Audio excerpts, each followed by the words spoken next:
Guess who's back? Back again, again. Guess who's back? Back. Tell a friend.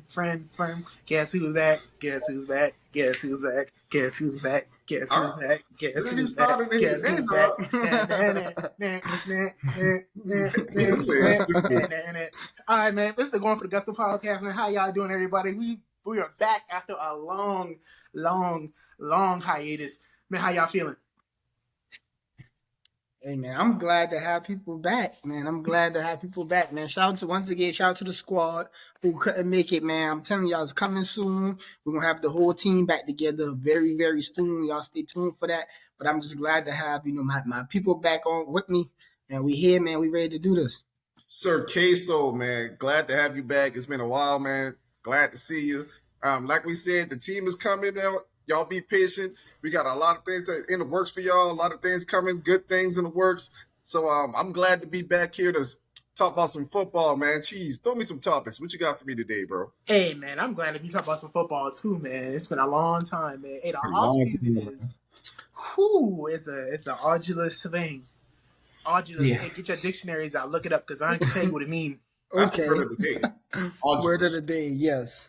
All right, so we got a couple topics for you guys. First and foremost, we got which players do you expect to make a huge leap for this upcoming season? Who would like to go first? I mean, What? I Two can players. say, One or two players. All right, so I'll slap in here. So check this out. I got two rookies that are going to make breakout seasons going this year. I got Zay Flowers and I got Bijan Robinson. Now, I've been doing my research and it looks like they got Rashad Bateman to be like a sleeper on this year. And I think Rashad Bateman is going to have a good year as well. I really look forward to that.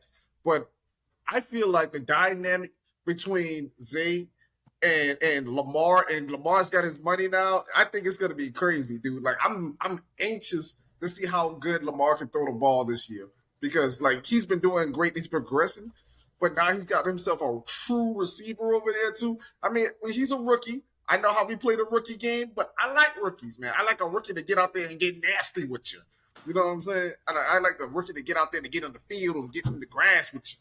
So Zay look real, like he's real athletic. He's got a lot of speed on him. I like his footwork. So we're going to see what he does. Bijan, I see Bijan carrying for the Falcons right now. Like, I have Desmond Ritter. I don't have anything really bad to say about Desmond. I still have a lot to see from him since he was a rookie. He only started 4 games. So it's kind of hard for me to try to gauge his talent right now, especially when you go and draft a rookie like Drake London. We were expecting a lot from and stuff. So there's a lot of building that needs to still go on there. Their defense look immaculate. But I got to see something on the offensive side right here from them, and I see that Bijan is probably going to be the driving force of that offense. Okay. I mean, for the Ravens, I guess the thing about the Ravens is it has to be one of them, right? Somebody has to be the player, whether it's Odell. Somebody gotta be open for them. Right. Out of them four. Somebody got to do something. Zay Flowers might look like Zaytoven, boy, on the beat. not Zaytoven, but hey, y'all know me, man. I'm a long time Longhorns fan, man. Shout out to Bijan. I hope he do his thing, man.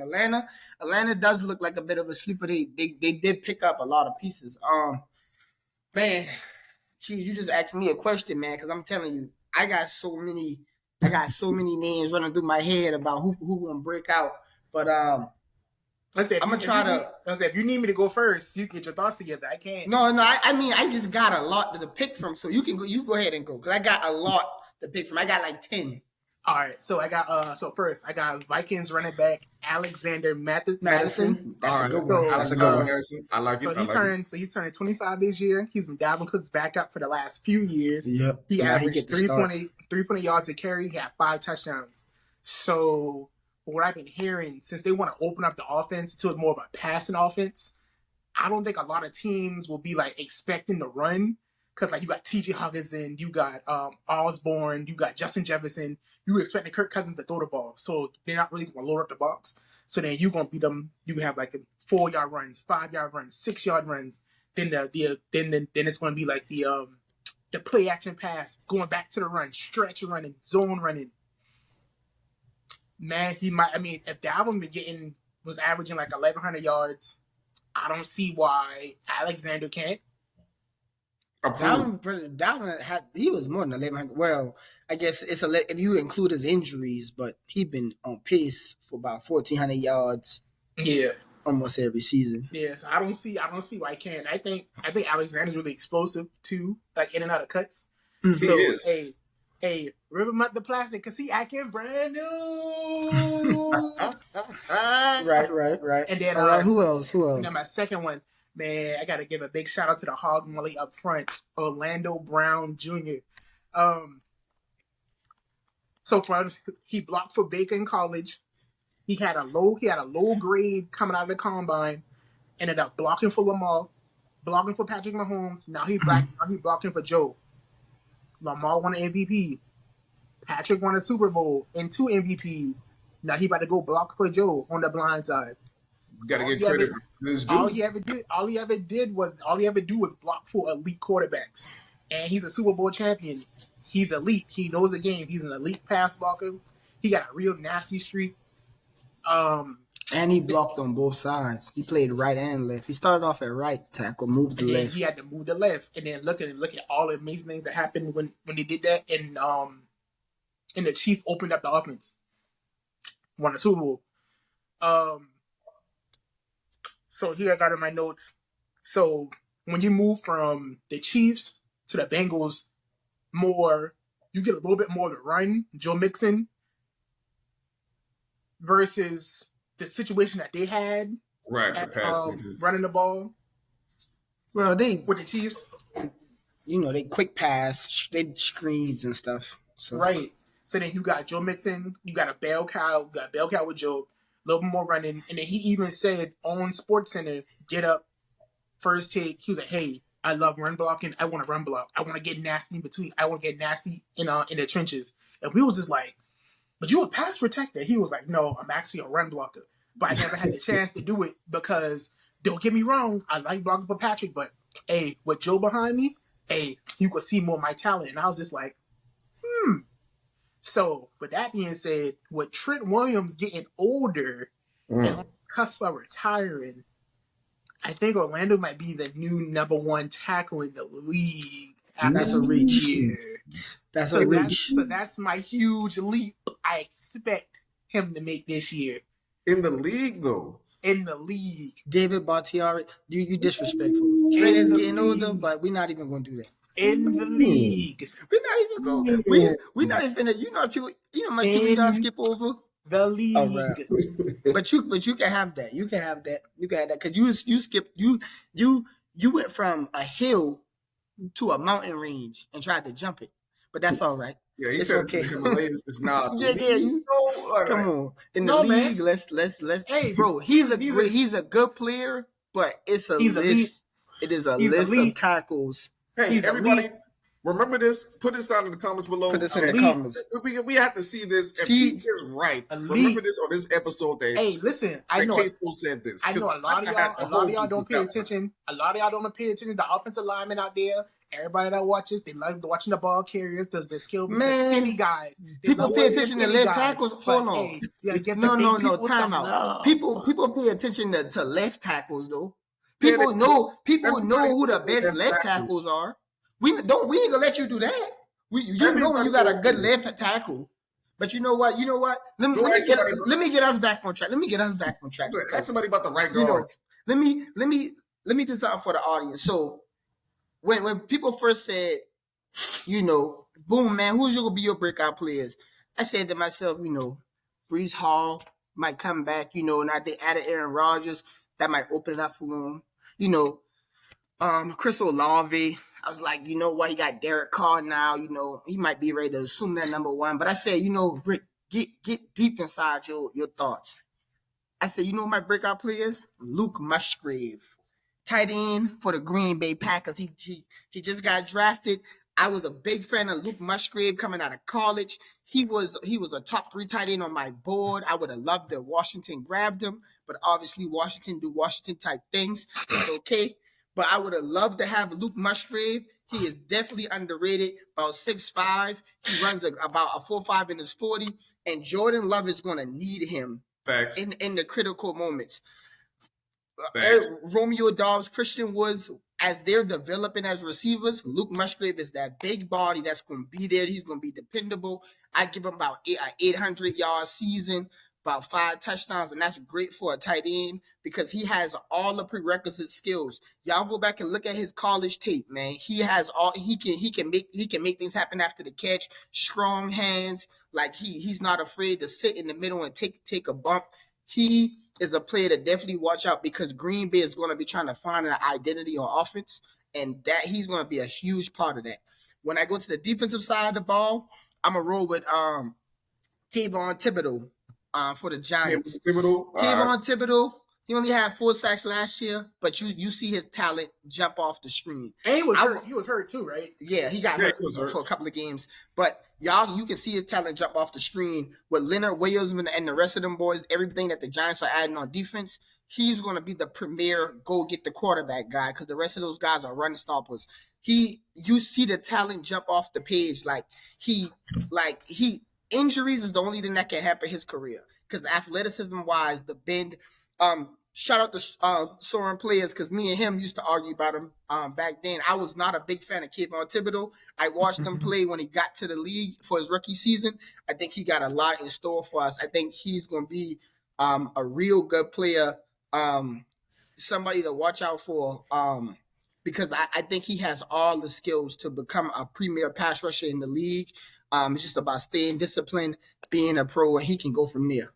Yeah, see, and that's why I want to tag him right there, because that's my thing for Kayvon Thibodeau. You pick 2 people that I really like, and that Kayvon Thibodeau just has the problem with discipline, and that once he gets that under control, he's young, he's still growing. Once he gets that professionalism behind it as well, I think he's going places, man. The man's going far, by far, from what I've seen. He only got 4 sacks, but I don't think it really shows a representation of what he put on the field because I've seen him be a workhorse on the field. So I really like Kayvon. And Luke, I'm so glad that somebody touched base with somebody from Green Bay because I see Green Bay really going forward with Jordan Love. And a lot of people don't see that. A lot of people don't like the fact that Aaron Rodgers is gone now and they don't think that the team is going to prosper. But I've heard so much different discrepancies between that, but it is what it is, man. I think Jordan Love's going to do great. I think he will find an identity with Luke because once you get a good tight end like you got right there, that kind of helps you out in the grand scheme when you're learning. So, and they can grow together. They can grow together, and I think they will. Okay. We'll move on to the next one.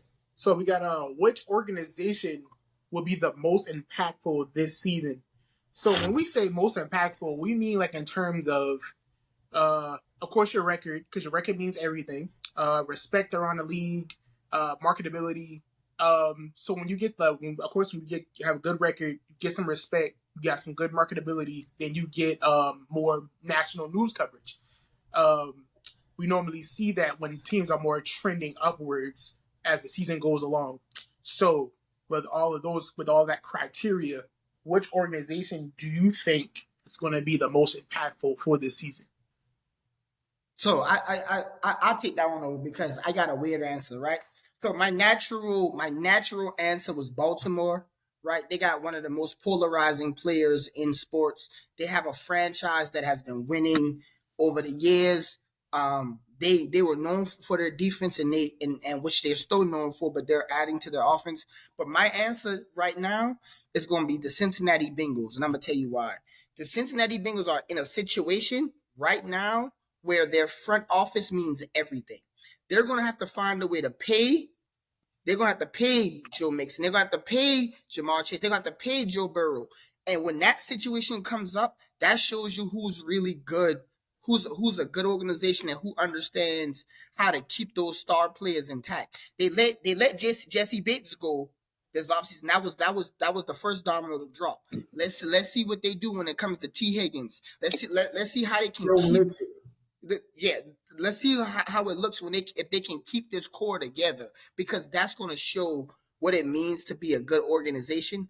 It's only a couple of organizations we see and really pull it off, like Green Bay. The Steelers did it for a long time, the Ravens. But now I think Cincinnati is in a spot. If they get all these contracts to work, they can be the most polarizing organization in sports, because one, they already have a good team. They have a high offensive talented team, but let's see if they can keep these guys together and keep going for a run for the championship. Joe Mixon is already talking about a contract verbally right now. Joe Mixon wants his money, and Jamar Chase is coming up, so it's gonna be a lot going on over there. I see Queso, what you got over there, man? I mean, because they just gave Orlando Brown $96 million. So I mean, right. You know, money gonna get thrown around. Like it's going to get thrown around, and Joe Burrow might get $300 million when he resigns. And Cincinnati has a history of not paying great players. Mm-hmm. They have a bad history of letting some of the best people in their organization walk out the door because they don't want to pay them. And that's why I think they're going to be the most polarizing, because everybody's going to be watching how they going to keep all these players, how they going to make it happen. I mean, they're going to have to sign Joe first. They got to, because Lamar got signed for what, $260, right? Yeah. So what? Joe might get like $270, $275, maybe $265, and Joe should definitely at least get $270. And it might be like over the course of the next 5 years. So fully guaranteed. You gotta right, and you gotta get that out the way first to see how the rest of your financial situation set up, and then get down to franchise tagging and transition tagging and all that stuff. So like Joe Mixon might have a problem with that, because he might want the next Dalvin Cook deal, 5 years 63, 5 years 60, but he might not even get that.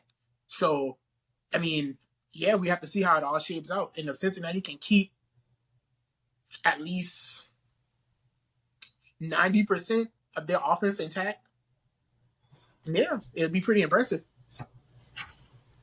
Yeah, what they're gonna have to sacrifice, because they're already losing on the defensive side too. They lost Jesse Bates. Like that's big, man. That's huge. I mean, we can obviously we can see they value the offensive side of the ball more than the defensive side. So. Currently, I guess. I mean, you know how to say offense sells tickets. Yeah, offense sells tickets, right? Okay, they do. Defense wins games. That's the model they're living on. Offense selling tickets. Offense sells tickets. Defense wins games. Let's see how much wins the games they win this year. Then we gonna see. I mean, if I had to pick, I feel like it's like between the obvious choice. I mean, I'm gonna rule Kansas City out. Every single conversation I'm gonna have that involves Kansas City being number one, I'm just gonna rule out, because I get tired of it. Because Kansas City is just great. I got the Bills. I think the Bills organization is gonna be good. The way how the Bills are set up, they're already structurally sound. It seems that they have all the puzzle pieces that they need. They don't really need for anything right now to be where they need to be, but win. Like that's all it really is for the Bills organization right now. They got a good head coach. They got a good office. Like you can't really talk anything bad about the Bills, really. So I think they're just like the most solid pick right now for the best organization. Well, the most impactful organization, because it seems like it's already been impacted. Like they've already done everything they need to do to beat. Like they just gotta win. Like now they just gotta win. That's all it is. They just gotta win. Well, I think the Bills do. They definitely got they got a great head coach. They've turned that franchise around. So shout out to all of them in the office, getting Josh Allen, working with him, letting him develop, getting Stephon Diggs. They've done a really good job at getting what they needed. The only thing that's coming up now is the Josh Allen, Stephon Diggs thing, which I don't think it's anything, because I just think it's just being a competitor and being frustrated about something. Right. Yeah. I agree with that. All right, so my turn. I'm last. Yeah. All right. So y'all went with the big ticket teams. I'm gonna go with a smaller market team that nobody really thought about. I mean, people thought about them, but like they're not in the spotlight a lot. But I'm gonna go ahead and say the Detroit Lions, and I'm gonna say the Detroit Lions because after that trade, Jared Goff was one bad season from being out the league, and look at what that man been doing. Last year, 4,400 yards, 29 touchdowns, and 7 interceptions. That's phenomenal. He lost his best receiver. T.J. Hawkinson got traded, and he still went 8-3 after that. Come on now, who gonna do that after losing your best receiver midseason? Who doing that? Then the connection he got with Amon-Ra St. Brown, 106 catches. That's the new duo. That y'all people saying, oh, Patrick and Kelsey. You got Justin Jefferson and Kirk Cousins. You got Joe Burrow and old buddy and Jamal Chase. But you got Jared Goff and Amon-Ra St. Brown. They're the next big time quarterback wide receiver duo. I think that duo thing is weird because it's like if you're if you're like really good at something, you automatically become a duo. So if DeAndre Hopkins gets traded again, it's gonna be like nobody was like it's DeAndre Hopkins and Brock Osweiler. Right. Like no one he was just if one player is just real good, they're just real good. You can't like you don't be like Tyreek Hill and Tua Tagovailoa. Tyreek Hill was already good. Like I don't know. Like Kirk Cousins and Justin Jefferson to me is not like a high octane duo because Kirk Cousins is a middle of the pack quarterback. Justin Jefferson just that good. Right. But go ahead. I digress. Continue. I want to tag. Let me tag because go ahead, I think a lot of things, and this is where the problem lies at because we keep having this conversation on this podcast. It's not about. See, I think a lot of people respect and talk about Amon-Ra, bro. It's Jared Goff. People do not try to put respect on Jared Goff's name, and it don't matter how good he does. Dude, it was you started it though. No, you started it. I had a reason though. I had a reason. He was not doing what he was supposed to do. 4,400 yards, 22 touchdowns, and 7 interceptions. Dude, when you brought that up, I said, you know what? He had like 29. I think it was 29 touchdowns. He had 29 touchdowns. Yeah. I'm like, people got to start putting some respect on him, guys. I had to be a learning process. Yeah, y'all in the comments, if y'all remember the old episodes, Cool was the main one talking about, I don't got no faith in Jared Goff. I seen him do it. Y'all remember a pup named Scooby-Doo? Y'all remember a pup named Scooby-Doo? A pup named Scooby-Doo? What you gonna say? She's red herring.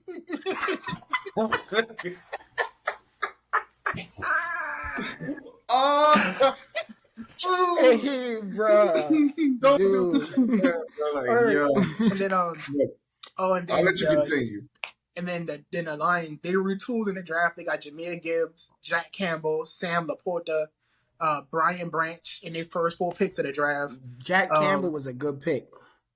Excellent. That's a real good pick. Then they got Jamal Gibbs, I'm not so sure. He might have went too high. Hendon Hooker as a quarterback for the future after Jared. You know, he had that bad knee injury at South Carolina, so they're going to give him that year, 2 years, 3 years, get that knee right, learn the offense, have him sit like a Jordan Love, have him sit like how Aaron Rodgers sat, have him sit like how Patrick sat before he took over for Alex Smith. You know, who knows what happened to Jared Goff. But you know the question is, right? Like, so Hendon is like, he 25 already, right? Yeah. Like he came out the draft real old, so like he 25 or 24. I mean, either both those are old, right? For coming out the draft. Yeah, you're right. Yeah, I mean, no, because like Jared Goff is like 29, right? So like, let's say he played till like 35. That's 5 years. And Hooker will be like 30 before he even take a snap.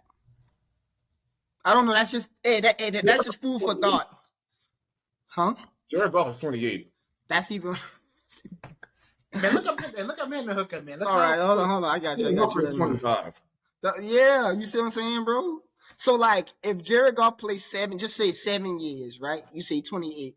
7 years will put him at 33. No, I mean 7 years will put him at 35. Right? That's old, bro. And then that means 7 years, I put him in at 32. he'll be 32 without even playing a snap. Dang. I don't know. That's just food for Oh, thought. we were talking about one backup quarterback. I'll let you go ahead. I'll remember. Keep going. And then so all these players that they got, it wasn't like extreme super high value players, probably except for like Jahmyr Gibbs because of what he did in college, how explosive and stuff he was.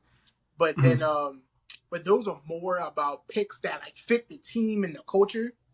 And then those type of picks, those type of players will help the locker room long deep into the season and maybe even eventually into the playoffs. So I think those type of players that they got would help, like good team guys, hard-nosed, hard-working team guys that fits the culture of Detroit and then the direction that the front office wants to take takes the franchise, that how they want to go. And I think it's going to like help them out real deep this season and even the next and then the following. And then when you get into free agency, got C.J. Gardner-Johnson, Cameron Sutton, David Montgomery, Emmanuel Mosley, Marvin Jones Jr. Because they lost Jamal Williams, DJ Chark, Deshaun Elliott, Mike Hughes. They retooled what they lost. Right. And they upgraded at running back, upgraded at corner, and maybe one of those corners might could play a hybrid safety. Mm-hmm. You think they upgraded because they lost Jeff Okudah? Jeff Okudah went to Atlanta. They did. C.J. Gardner-Johnson. That's an immediate upgrade. C.J. Gardner-Johnson is a safety though. Nah, he's going to play the left side cornerback. I looked at their depth chart.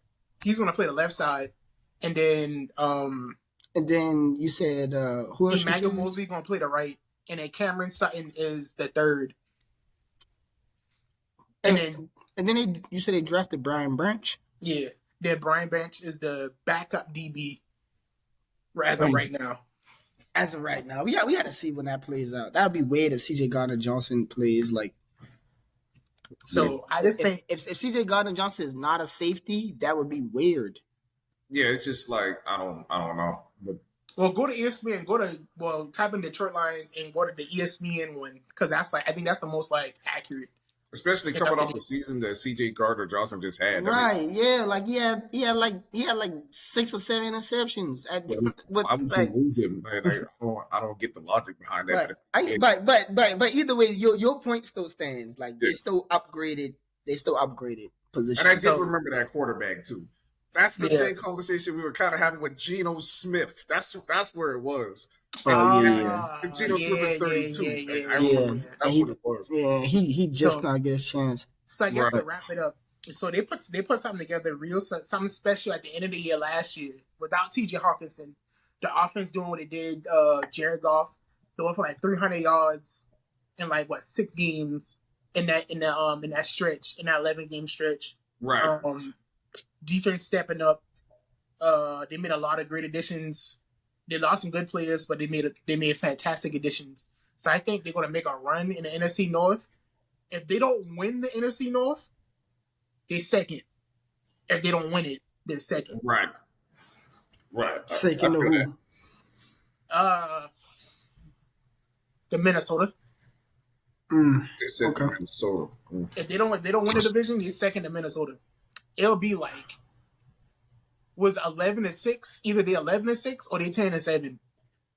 And that's going to be like who wins the division is they that 11-6. That goes for Minnesota 11-6 or 10-7. 11-6. I would love that for them, man. That sounds hard pressed though, but I would love them to go 11-6. I mean, because last year they barely missed the playoffs, so like. Mm-hmm. Wait, what? 7-10? No, they went. They were 1 game away, so they were like they were 9-8. They were 9-8. They were 9-8. Yeah, they were 9-8. Because when T.J. Hawkinson got traded, they beat Green Bay, right? Yeah, they were. Yeah, they did beat Green Bay. They beat Green Bay. Yeah. No, they were 10-6, and they were 10-7, and they missed the playoffs. Because before TJ got traded, they had two wins before TJ got traded, I think. And then after he got traded, they had won 8-3. They went what? No, they was 9-8. It was 9-8. Yeah, we're 9-8. Yeah. Oh, I thought they had 2 wins. Okay, yeah. No, so they were supposed to beat whoever they played the last game of the season. They played bad, but they beat Green Bay the week before that, and then everybody they was like, Green Bay out the playoffs. Right. Yeah, that's what happened. Mm-hmm. So yeah, I think Detroit's gonna. Oh, that's what's up. I like Detroit, man. I like Detroit for a sleeper. I think Detroit's gonna do good as an organization. All right, so last topic: who will win the NFC North? Carolina. You mean the South, right? NFC South. Who will win the NFC South? Carolina. Carolina. Oh. Oof. Sweet Carolina. I mean, so I was just gonna say honestly, my answer is the Saints, but I just did a little bit more looking at Atlanta's roster, and I'm kind of impressed. I don't know if they can put it because they got so much new pieces. I don't know if they can put it all together in one season. But at the same time, the Saints got everything. They just don't got Sean Payton no more. It's not. If Sean Payton was the coach, it's a home run. Oh yeah, that was bad. But I'm gonna err on the side of caution. I'm gonna still roll with the Saints. I want to roll with Atlanta because health is probably gonna be a problem for the Saints, and Atlanta has gotten kind of deep. They got deep at the running back spot by adding Bijan, Tyler Algier, then Cordero Patterson. They got deep at like cornerbacks, adding Jeff Okuda. Oh, quick question. What do you think they're gonna do with Cordero Patterson? He gonna talking about this. He gonna just be like the He gonna be third down. He gonna catch the ball at the backfield. They gonna line him up all across the field. He just gonna be like a Swiss Army knife. That's it. I feel like that's gonna be a disservice to him because like that's him just as a running back is so like above average, like not really like elite, but it's just like above average. I mean, he's 32, and he like as a running back, he had 2 full seasons as an actual running back. Yeah. So I mean, I think when you think about it like that, right? I don't know if it's like the most rushing yards he had in the season is 690 yards. So like, it's not like he was, you know what I'm saying? Like, it's not like he was just like toting the rock. He just was able to do a lot of different things. I think he was really impactful to the game. Is what it was. I think because he was more of like the Christian McCaffrey, Alvin Kamara. You go run the ball and you go catch the ball. I think he had like what? How much catches he had? Which year? Both years actually. I mean, I don't. The difference is like Alvin Kamara and Christian McCaffrey are natural running backs. That was their actual position. Yeah, they could just catch the ball. So he was an actual. His number is 84 because he got drafted as a wide receiver. So so his last 2 years with Atlanta, he had 52 catches, 548 yards. Then he had 21 catches for 122 this last year. Because he was 122. Yeah, he was hurt last year. Because I had him in fantasy. And I mean, he still started 11 games, played in 13 of them. But I think Tyler Algier showed up. Algier took over. He was a true running back. Yeah. So he got the carries because that's his natural position. But I mean, I think now he could really be a breakout player, even though he's 32. Because now we get to really see him utilized. Like they're gonna use him in like jet sweeps, tosses, line him up in the slot, like get him one-on-one with linebackers. And I think that's where he's gonna be able to kind of flourish. It's gonna be something, man. Because I see B this. Do me a favor. Bijan can catch the ball. Bijan can catch the ball at the backfield too.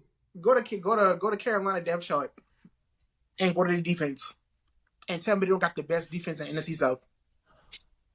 The Carolina defense. Yeah, tell me they don't got the best defense in the NFC South. They don't already. Carolina's had a good defense for a while. They just ain't been healthy. I'm already telling you they don't got the best. Fully healthy, they got the best defense in NFC South by far. Well, how? I'm looking at it right now. They got Brian Burns and Shaq Thomas. Okay. J.C. Horn is good. Jeremy Chin. Xavier Woods ain't really it. Keep going. Dante Jackson is pretty decent. Keep going. Grossmith, they definitely don't got the best defense. They got the best defense. Their defense is not over clearly no. It's not better than the Saints or Atlanta. Like, it's not better Atlanta got Atlanta got Grady Jarrett, Calais Campbell. They got Jeff Okuda. They added Jesse Bates. They added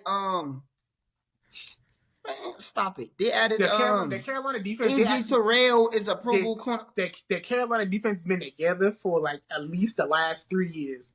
Like the core of them been for the last 3 to 5 years they've been together. That defense meshed so well. They cover each other's weaknesses. The Saints proven that they have the best defense. They've been a top 5 defense the last how many years in the league? Like literally, they've done it. But Carolina just got Calais Campbell. Carolina fully healthy. They got the best defense in the NFC South. You believe that the defense? Okay. So, dude, hold on. Hold on. Cool. Let me say this. So, the Saints got Cameron Jordan. They got Carl Granderson, who they just signed back. They got Demario Davis, who's an All-Pro. They got Zach Braun. They got the Honey Badger. They got Marcus May from the Jets. They got Marshawn Lattimore, who is by far the best cornerback in that division, and Bradley Roby. What are you talking about? And they drafted Brian Breezy out of. Man, stop it.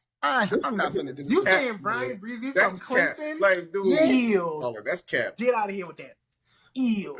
All I'm saying is Carolina. Come on, man.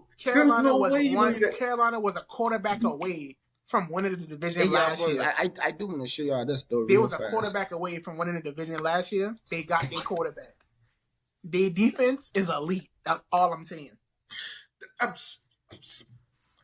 would say that their defense solid. I'm going to go as far to say that the Carolina defense is elite. Now, that's compared to them in Atlanta and the Saints right now. There's no way on this earth you think that they better than. That's fine. So you got Carolina going the best of the division of the NFC South. Yeah, and they win the division.